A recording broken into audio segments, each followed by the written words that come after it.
Family Feud. Balik muna tayo sa ugma at tingabong laban. Ang Street Boys ay wala pang puntos, pero may 150 na ang Groove Masters.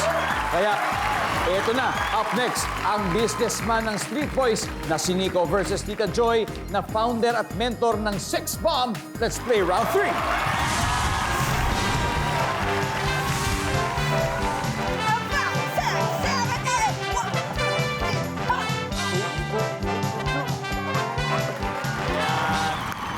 Good luck! Dahil double points round na, may pagkakataon kayo humabol at etong yung tanong, top 7 answers on the board. Bukod sa bulaklak at chocolates, ano ang pwedeng ibigay ni Mister kay Mrs. kapag? Miss Joy. Pera. Pera. Okay. Tapusin muna natin yung tanong. So ang tanong ay bukod sa bulaklak chocolates, pwedeng ibigay ni Mister kay Mrs. kapag nagtatampo. Pera! Pera! Nandyan ba ang pera? Okay. Yeah! Okay, Miss Joy, pass or play? Play! Alright, let's play round 3. Check na tayo. Ano lang. Relax lang, guys. Relax lang. Si Dan po ay nagko-choreograph din po sa All Out Sundays na napapanood natin dito sa Kapuso. Bukod po sa bulaklak at chocolates, ano pa ang pwedeng bigay ni Mr. kay Mrs. kapag nagtatampo? Alahas. Wow! 100% yan. Alahas. Alahas. Tita Jeline, bukod sa bulaklak, bukod sa chocolates, ano pa pwede bigay ni Mr. kay Mrs. kapag nagtatampo? Bag. Bag. Services? Meron.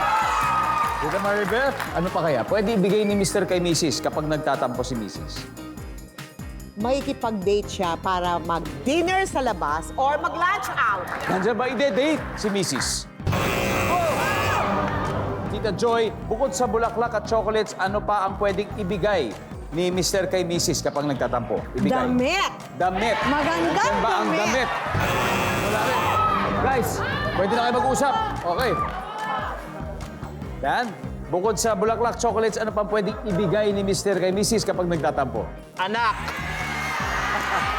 Services? Wala. Eto, pag masagot nyo ito, lamang na kayo. Kuya Joey, ano kaya? Masyadong materialistic kasi. Siguro travel. Travel, okay. Bukod sa bulaklak chocolates, pwedeng ibigay, ha? Ibigay. Ni Mr. kay Mrs. Katawang ko. Katawan. Ha? Kuya Maynard. Siyempre, yakap. Yakap, bibigyan ng yakap. Danilo, isa pa, ulitin ko. Bukod sa bulaklak chocolates, ano pang pwedeng ibigay ni Mr. kay Mrs. kapag nagtatampo ito? Siyempre, pag kung wala ka ng pera, halik. Iba. Ipag-alawan ni Danilo Barrios. Bibigyan mo ng halik. Ewan ko na lang kung di pa mawala yung tampo sa halik.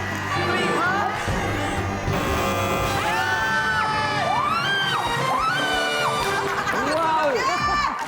Anyway, tignan po natin yung mga miss out na sagot. Number 7, please. Number 6. Number 5. Iba-iba yung date eh. Iba yung nilabas sa date, iba yung binigyan ng food. And finally, number 3. Pabango. Alam nyo, hindi ko talaga alam yung mga sagot na yan eh. Kasi, bihira kasi magtampo sa akin yung misis ko. Kaya,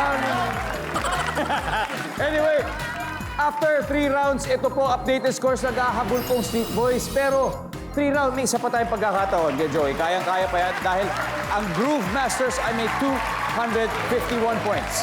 251. Samantala, namamayagpag naman po talaga sila. Kaya ang tanong, masustain kaya nila yan.